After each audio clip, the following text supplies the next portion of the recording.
Let me show you Azeroth like you've never seen it before. This is Ultiman. It's the first Titan complex that was discovered in Azeroth. Let's put it on the map. And now, let's fill out that map with the other ones. Wrath of the Lich King brought us the largest complex, Ulduar. At its core is the Forge of Wills, used to infuse the Worldsoul with Titanic energy. In Cataclysm, we found its twin, the Forge of Origination. It shaped the form of our world, but also housed a world-ending reset protocol. Next, we found the engines of Nalak Shah and Pandaria, and then the Tomb of Sargeras. Later in BFA, we discovered the Chamber of Heart, a central locus. Now, draw a line between all of those, and then think about the 3 Old God prisons and Uldir. Think also of Tearshold that we went to in Dragonflight, and now the Coreway in Khaz-Algar. Count it all together, and you have 3 zone-spanning biolabs, 9 temples, and countless vaults. What you're seeing on screen is called the Manifold, a recently discovered name for something that we have felt since we fought Algalon the Observer all those years ago. It's Azeroth's Titanic prison, and the story that will define the Worldsoul Saga, so let's get into it. We've been collecting Titanic disc fragments for Brinth and Dagran. Each disc is a personal recording from Arcadis. He's the keeper who designed Dornogal and the Coreway. But they're much more than just quest hand-ins. They are our introduction to essential context for the Worldsoul Saga. Let me explain. The core mystery in Dornogal is that 5,000 years ago, something wiped out the Earthen's archives. Yes, they have their memory gems, but the actual archive that stored things broke, and that means that their knowledge beyond that point is just dark. Their history was lost. So Brinth and Dagran get in the case, and we discover the Vault of Memory. It essentially mirrors the Chamber of Heart, also a place built by Arcadis. Now, the Vault makes Brinth question the true purpose of the Coreway. Why have access to the Worldsoul if you're not going to use it for something? Do something with it. And that sets up a mystery. The mystery is, what is the true purpose of the Coreway and Dornogal? And the thing about that mystery is, it's locked behind a black hole of time, because the archives were lost. Luckily, though, we have discovered the words of the Keepers themselves, ones that today we can decode, thanks to today's sponsor. We're going to teach you a realm of software engineering that's called back-end development, and it's a really strong one for jobs. Average salaries of 100 grand, often more, access to flexible working schedules. They're awesome. They're boot.dev/Bellular Warcraft. My link gets you 25% off your first purchase. And here's how they actually work for people like you and me, who know video games. The platform itself has got quests, XP levels, community raids. They're cooking up a few new features too. But they're also back-end devs who play games, and they use that fact. As an example, learning object-oriented programming in university was fun because I enjoy programming, but it was on generic businessy problems. Well, Boot's version of that is making a simple RPG combat system. What's great is that that's more fun, but it also leverages concepts that we already understand in order to teach you the new programming concepts. And once you've got the basics down with their Python fundamentals module, you can move on to the guided projects, like this one, which is building asteroids in Pygame. And once you've built those basics, I recommend you start to cook with it, right? To tweak the mechanics, see if you can make it more fun, actually play with the thing that you have built. And take it from me, after years of university, building projects, tweaking projects, using projects that you've built, that is what will make your skills concrete. Like, I did terrible in exams. The thing that got me a first in my degree was projects. So if that's up your alley, you can go to boot.dev/Bellular Warcraft. You'll get 25% off your first purchase, and you can just get learning. They post free demos of their courses, so you can check that stuff out, and they've got a 30-day money-back guarantee. Each disc is a short section of a larger recording, and so far we found 3 of them. Once we retrieve the first disc, a recording plays. Arcadis tells us the Titan's plan as told to him by Khaz-Garoth. He explains that Azeroth is in fact the most powerful Worldsoul in existence, and the Keeper's mission was to guide her towards becoming a Titan, becoming one of them. All sensible to us so far, but then Dagran says, I know of Arcadis from my studies on Khaz-Modan, but this Worldsoul he speaks of, is it here on Azeroth? And that's what's interesting.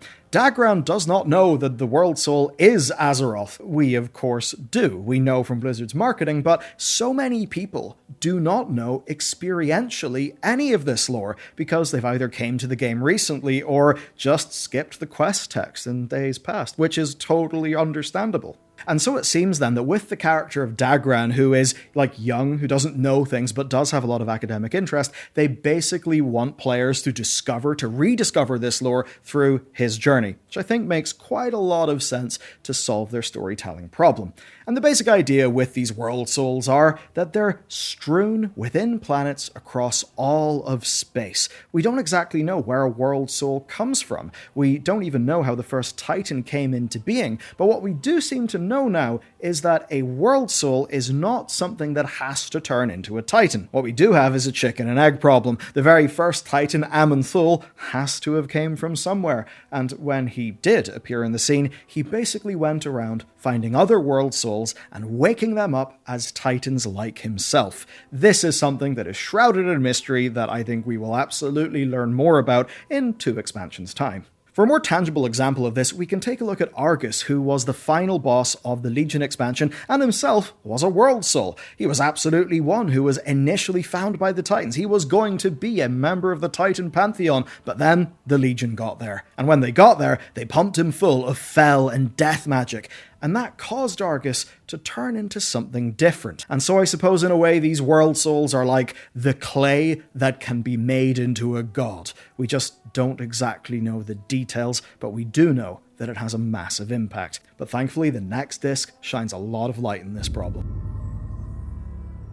Again, Arcadis speaks and tells us a familiar story. The Titans sensed a powerful corruption in the planet and empowered the Keepers to destroy it. They rooted out the threat, imprisoning the final vestiges of it deep in the world, in all of those prisons like Ulduar and Ahn'Qiraj. It's after he says that the new lore kicks in. It turns out that after locking up the old gods, the Titans began to study Azeroth, and they tasked the Keepers with building installations throughout the planet. These installations would form a network called the Manifold, a series of linked machines, forges, and installations all designed to figure out if Azeroth is as powerful as they think, and it's those machines, that network, that forms this map. And this is when it all starts to click into place for Dagran. He makes the connection that Azeroth is what he calls the Prime World Soul, and that explains why everybody has had a crack at her. The Old Gods tried to get her, the Burning Legion tried to get her, Death tried to get her, just about everybody has. It's essentially the lore explaining why we've had an almost world-ending threat every few years. But Arcadis is telling us something huge about the Titans' role in all of this. The Titans think they won, and the proof is the Manifold. That is the tension that's been building since Dragonflight. From the very lips of Iridikron, our past expansion villain, when the Harbinger tears Azeroth from the Titans' grasp, they'll return to claim their prize. That's what Iridikron said, and it's what he's counting on because he basically wants to settle a grudge and kill the Titans. But the thing is, it's actually our actions that make change here. Bit by bit, the Titans' order has been peeled away. They've had losses, even recently. Look at the stuff that happened in Dragonflight. Yeah, the Dragonflights have their powers back, but through the World Soul, not through the Titans. They slowly but surely are losing grasp. And that's why the Titans' return in the last Titan expansion will probably not have them being the friendly people that we said goodbye to at the end of Legion. Now this brings us to the Manifold's second function. Its vast machines regulate the World Soul. They shape the World Soul by the Titans' design. Uldum shapes the body. Ulduar shapes the mind. And so if you're a lore nut like me, and you often wonder to yourself, okay, the Titans find a World Soul, how do they turn one into a Titan? The answer is, you're looking at it. It's what they're doing with these machines, and they even had a name for the process. They call it the acclamation. The third recording has vast implications, so much so that the stuff about Bellular is going to get its own separate deep dive video, because there is so much more to the story than just this recording would suggest. What I'll break down now is the acclamation.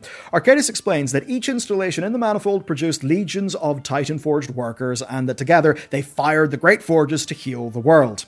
Our World Soul was bombarded with arcane energy, but for some reason, the Titans still were not convinced that Azeroth was the Prime World Soul. So, they sank the coreway straight to the center of the planet to take a look at her themselves. And from the words of Khaz'goroth, she was confirmed to be the Prime Titan, and the rest is history. The Titans left, the Keeper's reign ended, mortals rose, everything led to us discovering Uldaman, the very first Titan installation we ventured into back in 2004. After that, we discovered Ulduar, and so on, until now we can finally put it together, and we understand that all of these together are a machine designed to turn Azeroth into a Titan. That sure does appear to wrap it all up in a neat bow to finish off the story and tell us exactly what's going on. But here's the thing, it doesn't make sense. There's a big reason why it doesn't make sense. It actually violates the piece of lore that set up this expansion. But I do not think it is a mistake or a retcon. I think it is very much on purpose, and that's because of the nature of Arcadis' work. Arcadis is absolutely something, and the truth lies somewhere in these discs. Now, the first mention of Khazalgar was from this document called Observation Report Earthen. It explained that the Earthen have got this annoying tendency to become mortal over time, with one group in Sector AR938 being the Algarian Earthen that we meet in this expansion. They were introduced to us as a group of Titan-forged sent to investigate a geological anomaly, a fissure. That's what the Observation Report says, that they went to a strange fissure to investigate. That sounds like repair work at best, not the construction of a fundamental part of the manifold. But then Brinth explained to Dagran that the edict stopped the Earthen from questioning anything. They did not know the true purpose of the coreway. They only knew they needed to build it. There was a humongous layer of secrecy over everything that goes straight to the top. The observation report that I just referenced that we discovered at the very start of Dragonflight was published by Watcher Millennia, not Keeper, Watcher. Watchers are important enough characters, but they are way down the totem pole, perhaps not important enough to even know about something like the coreway. How about then High Keeper Ra? This is where things get really weird. He was the second in command of the Titan Keepers. You'd think he would know about the coreway, but actually, there's every chance he didn't. And that's because there's one more mystery to unravel. Arcadis built the coreway. He actually built most of the manifold, but he also built the Chamber of Heart, which was our base of operations in Battle for Azeroth. The chamber was the central point of the manifold, and its interface between every installation and the Worldsoul itself. And that makes this a bit strange. In Battle for Azeroth, Keeper Ra felt hopeless against the Void, but we convinced him that we could win because we had a place called the Chamber of the Heart. We brought him there, and he said, "Such a magnificent facility. It looks to be of Arcadis' make. Odd that I was unaware of its existence." Now that really makes this interesting. It essentially tells us that Arcadis had a secret chamber at the center of the manifold, and that the other keepers, even the second in command, did not know. That is a secret that absolutely could extend to Khazalgar. For even more on this, we can dive into the deep history of the Earthen, as told by the story of Dornick and Galen, two watchers who were sent to manage Khazalgar while Arcadis was gone. We'll do that in depth another time, but in a final broken recording found on the Isle of Dorn, Arcadis addresses Galen, telling her that she would be repurposed and that she had to safeguard something for Arcadis. Then the recording just cuts off. We have found Galen's arm, but no body, and that means she likely is still under Khazalgar, protecting Arcadis' secret project. That project, of course, being the Manifold's true purpose, that it exists to help the Titans figure out what Azeroth is, and then to turn her into a Titan. Because as far as anybody else had thought, World Souls just turn into Titans, and all the Titan gear is to fend off old god corruption. That's not the case, and I think that is the secret. But it's also not the other reveal. The third recording had a second massive reveal, that when they dug the coreway, they came across obstacles. Huge light crystals embedded in the depths of the planet. The Keepers believed that these were calcified shards of the Worldsoul, but that just opens up a whole can of worms. Is Azeroth a being of light? Or something like that? When Anduin says Bellular feels like the Worldsoul song but is different? How is it different? We'll do all of that and more in the next video, but I'll let you in on the start of our thinking, right? On the big seed of things. Chronicle Volume 1 had this to say about shards of light. The cataclysmic birth of the cosmos flung shards of light throughout reality. They suffused the matter of myriad worlds with the spark of life. Yeah, that's what Chronicle says. We'll get into that soon, but the War Within has got another thread, one that even goes back to Chronicle Volume 1 as well. It's the Haranir, the roots, and we discovered how they fit 15,000 years ago. You can check out that video next.